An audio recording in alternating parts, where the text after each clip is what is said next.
Pagi itu, matahari belum tinggi saat aroma teh manis menguar dari dapur sempit rumah kontrakan di pinggir kota. Di ruang tamu yang merangkap ruang keluarga dan ruang makan, Fahmi merapikan kemeja kerjanya yang mulai kusam warnanya. Ia bekerja sebagai sopir pengantar bahan bangunan di toko milik seorang kenalan lama. Gajinya tak besar, tapi cukup untuk memenuhi kebutuhan dasar. "Abang sudah siap?" tanya Rani, sambil menyodorkan bekal nasi goreng sederhana dalam kotak makan plastik. Wajahnya teduh, rambutnya terselip rapi di balik kerudung. Fahmi tersenyum. "Siap." "Masya Allah, masakanmu selalu harum meski bumbunya irit." Rani tersenyum kecil. "Kalau dibuat dengan doa, insya Allah tetap enak." Ia kemudian mencium tangan suaminya penuh hormat. Sementara itu, di pojok ruangan, Naila, anak semata wayang mereka yang baru berusia 3 tahun, sedang bermain dengan boneka-bonekaan bekas yang dibelikan Fahmi dari pasar loak. Tawa kecil Naila menyelip di antara sempitnya ruangan, membawa hangat pada suasana pagi. Hidup mereka sederhana. Rumah kontrakan kecil itu hanya terdiri dari 2 kamar sempit dan 1 kamar mandi. Dindingnya dari papan tipis, catnya mulai pudar, tapi rumah itu selalu bersih, dan yang terpenting, penuh cinta. Selepas Fahmi berangkat kerja, Rani membersihkan rumah lalu berwudu. Ia membentangkan sajadah di tengah ruang tamu, menengadah ke langit-langit rumah yang bocor di musim hujan. 2 rakaat duha, lalu 4, lalu doa panjang dengan suara lirih. "Ya Allah, cukupkan kami dengan yang halal. Berkahilah pekerjaan suamiku. Beri kami rezeki yang luas tapi tak melalaikan." Rani tak tahu bahwa di luar sana, langit sudah menyiapkan hujan-hujan. Tapi pagi itu, ia hanya tahu satu hal. Hidupnya mungkin sederhana, tapi hatinya tenang. Ia percaya, siapa yang menggantungkan harapan pada Allah, takkan pernah ditinggalkan. Dan untuk saat ini, semua baik-baik saja.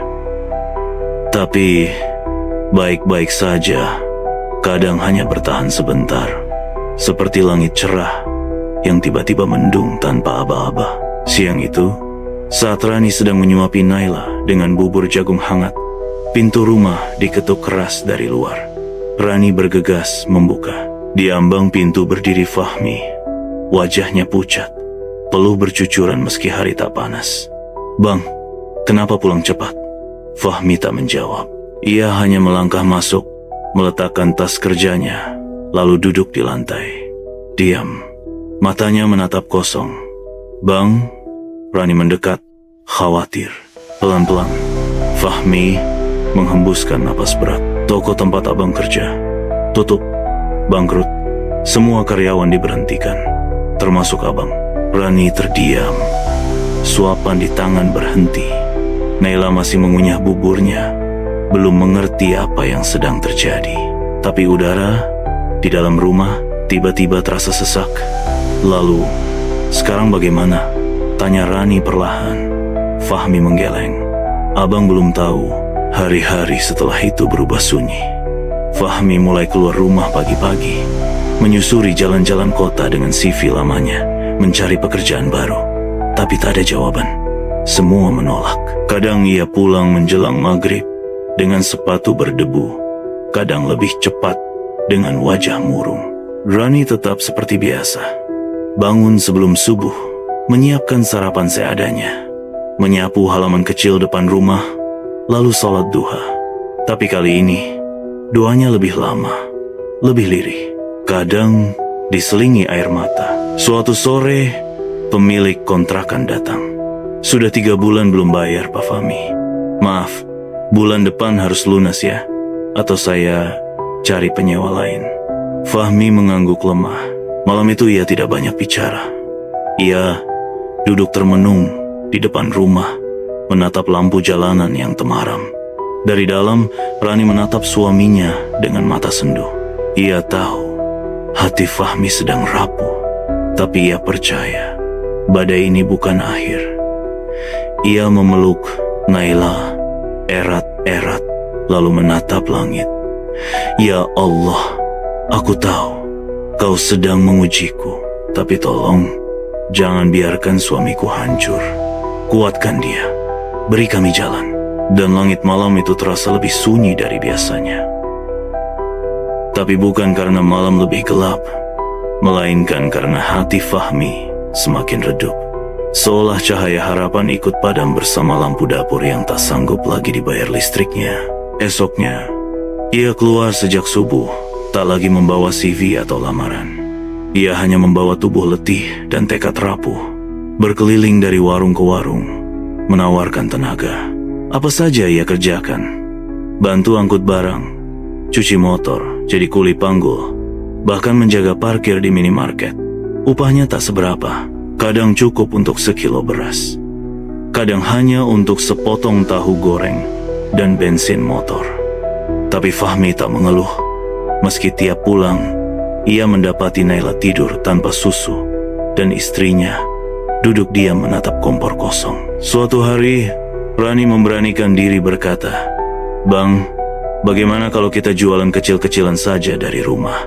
Mungkin kue atau keripik. Aku bisa buat. Abang bisa titip ke warung." Fahmi menghela napas. "Rani, abang bukan pedagang. Abang takut malu. Abang belum siap ditertawakan." Rani tak membantah. Ia hanya tersenyum. "Tak apa, aku hanya ingin bantu abang." Malam-malam berlalu dengan rasa lapar yang disembunyikan oleh senyum. Rani semakin sering salat duha. Kadang 8 rakaat, kadang lebih. Sujudnya lama, doanya panjang. "Ya Allah, aku tak tahu harus bagaimana, tapi aku yakin Engkau tahu caranya." Hingga suatu malam, Fahmi tertidur di ruang tamu karena kelelahan. Dalam tidurnya, ia bermimpi aneh. Ia berada di sebuah masjid tua, duduk di tangga batu, sendirian. Lalu seorang lelaki berjubah putih datang menghampirinya dan berkata, "Bangunlah, kuncimu ada di rumahmu sendiri." Lelaki itu lalu menyerahkan sebuah kunci kecil ke telapak tangan Fahmi, sebelum perlahan menghilang dalam cahaya. Fahmi terbangun dengan napas memburu. Keningnya basah, hatinya berdebar. Ia merenung lama, hingga menjelang subuh. Kata-kata dalam mimpi itu bergema dalam benaknya. "Kuncimu ada di rumahmu sendiri." Pagi harinya, ia ceritakan mimpinya pada Rani. Mata istrinya langsung berbinar, seolah mendapat isyarat. "Bang, mungkin maksudnya rezeki kita bukan di luar sana, tapi di sini, di rumah, di dapur ini," kata Rani sambil menunjuk kompor yang hampir tak lagi digunakan. Fahmi memandang istrinya lama. Hatinya mulai luluh. Mau coba buat apa? "Keripik pisang. Dulu almarhumah ibu sering buat. Aku ingat resepnya." Fahmi mengangguk perlahan. Entah kenapa, pagi itu langit terlihat lebih biru. Dan untuk pertama kalinya, sejak ia kehilangan pekerjaan, ada harapan kecil yang mulai tumbuh lagi. Pagi itu, dapur kecil rumah kontrakan mereka kembali berasap. Tapi kali ini bukan karena kebocoran kompor, melainkan karena wajan yang mulai sibuk menggoreng irisan pisang tipis-tipis. Rani tersenyum sambil membolak-balik adonan yang ia taburi gula dan sedikit kayu manis. Naila tertawa riang melihat ibunya sibuk, sementara Fahmi mulai membuat label kecil dari kertas bekas yang ia gunting dan tulisi dengan spidol. Keripik rasa doa. Fahmi beranikan diri menitipkan 5 bungkus ke warung dekat gang. Lalu ia lanjut ke satu toko kelontong. 2 bungkus ditolak. 3 lainnya diambil dengan ragu. Tapi mereka tak menyerah. Esoknya mereka buat lagi. Jumlahnya 10. Lusa 20. Fahmi semakin gigih. Ia mulai naik motor keliling kampung, membawa keripik dengan tas besar di punggung. Namun, badai belum reda. Beberapa hari kemudian, Naila demam tinggi. Rani panik. Badan anak itu menggigil, dan uang mereka nyaris habis. Fahmi membawa Naila ke puskesmas, tapi obat yang dibutuhkan tidak tersedia gratis. Biaya 180.000 rupiah. Fahmi menghitung seluruh uang di dompetnya. Hanya 115.000. Ia mencoba meminjam, ditolak. Ia pulang dengan mata basah, mendapati Rani sedang duduk di sajadah. Usai sholat duha, wajahnya sembab. "Bang, ambil saja uang simpananku," bisik Rani. Fahmi mengernyit. "Uang simpanan?" Rani berdiri lalu membuka lemari kecil. Dari balik tumpukan mukena, ia keluarkan kaleng bekas biskuit. Ini hasil dari menyisihkan 1.000-2.000 rupiah setiap selesai sholat duha. "Aku niatkan sebagai tabungan darurat. Mungkin inilah saatnya." Fahmi membuka kaleng itu perlahan. Ia tak bisa berkata-kata. Uang lembaran kecil yang terkumpul di dalamnya, meski tak banyak, cukup untuk menutup kekurangan biaya berobat Naila. Namun di saat bersamaan, kabar menyedihkan lain datang. Rumah kontrakan akan segera disita karena pemiliknya akan menjualnya.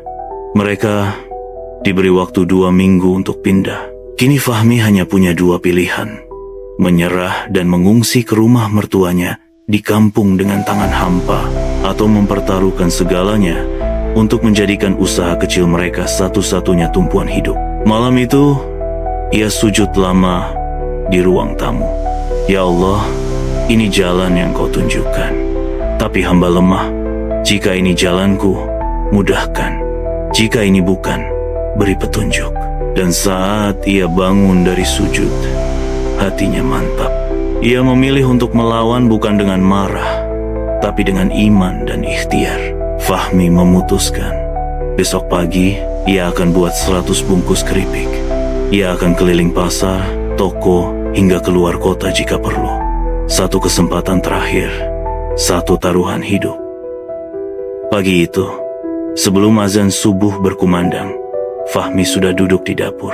Matanya sembab karena tak tidur semalaman, tapi tangannya cekatan membantu Rani mengiris pisang, mengaduk adonan, mengangkat hasil gorengan ke dalam toples plastik besar. Rani, meski letih, tetap tersenyum.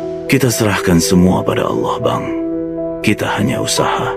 Sebelum matahari naik, 100 bungkus keripik selesai dikemas rapi, lengkap dengan label sederhana bertuliskan, "Keripik rasa doa renyah dan ikhlas." Fahmi menyalakan motor tuanya. Tas besar di punggung, satu kardus di depan. Rani dan Naila berdiri di pintu rumah sambil melambaikan tangan. "Semoga Allah bukakan pintu rezekinya hari ini," bisik Rani. Lalu melangkah ke sajadah untuk salat duha seperti biasa, dengan doa yang sama, "Ya Allah, cukupkan kami dengan cara yang paling Engkau ridhoi." Sementara itu, Fahmi berkeliling dari satu toko ke toko lain.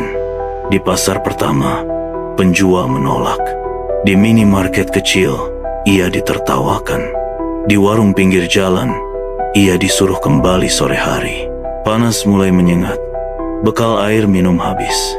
Tapi Fahmi tak berhenti. Menjelang zuhur, ia sampai di sebuah pasar tradisional besar. Dengan sisa tenaga, ia mendatangi sebuah kios camilan. Penjualnya seorang ibu paruh baya yang tampak ramah. "Bu, maaf, saya bawa keripik rumahan. Mau coba dulu? Kalau cocok, saya titip, Bu." Ibu itu membuka satu bungkus, menggigit pelan. Ia diam sejenak, lalu tersenyum. "Enak ini, Nak. Rasanya beda.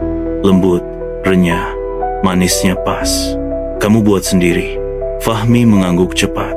"Saya dan istri, Bu." "Berapa kamu bawa?" 100 bungkus. "Biar saya ambil semuanya." Fahmi tertegun. "Semua, Bu?" Ibu itu tertawa. "Saya ada pesanan untuk acara pengajian lusa. Ini cocok sekali. Besok bisa buat lagi?" "Saya mau 200. Fahmi tak bisa berkata apa-apa.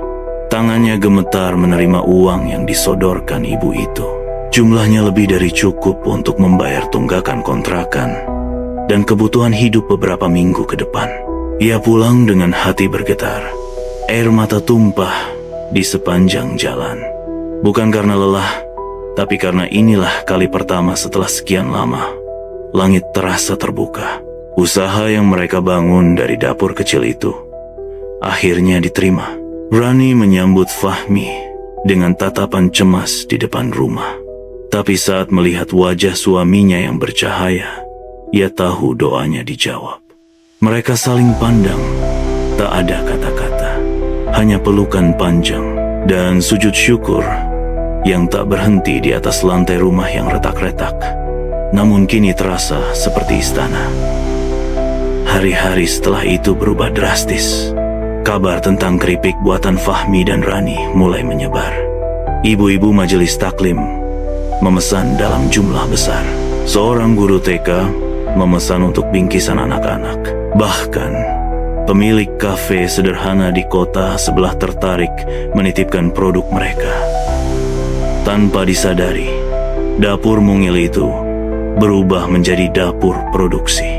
Rani tak lagi menggoreng sendirian. 2 tetangga diajak membantu, dibayar harian. Fahmi menyewa etalase kecil di tepi jalan sebagai toko pertama mereka. Nama usahanya tetap sederhana, Keripik Rasa Doa. 3 bulan kemudian, saat masa kontrakan habis, mereka tidak lagi kebingungan.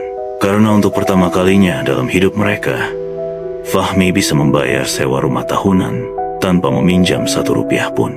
Bahkan, beberapa waktu kemudian, mereka mampu mencicil rumah kecil di pinggir kota, rumah pertama mereka sendiri. Naila tumbuh sehat, sekolah PAUD dengan bekal roti dan susu. Rani tetap istiqamah salat duha, kini di ruangan khusus yang ia sebut mihrab syukur. Ia tak pernah mengeluh meski semakin sibuk, dan tak pernah berhenti mengingatkan suaminya. Jangan tinggalkan salat, jangan tinggalkan sedekah.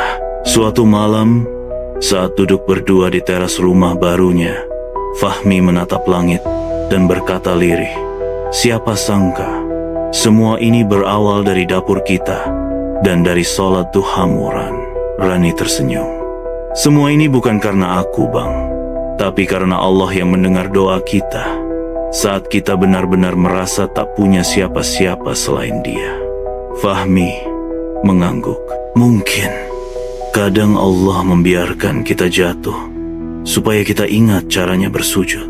Angin malam berhembus pelan, langit bertabur bintang, dan dalam sunyi yang indah itu terdengar sayup suara azan dari masjid kecil di ujung jalan. Mereka berdiri, waktu Isya telah tiba.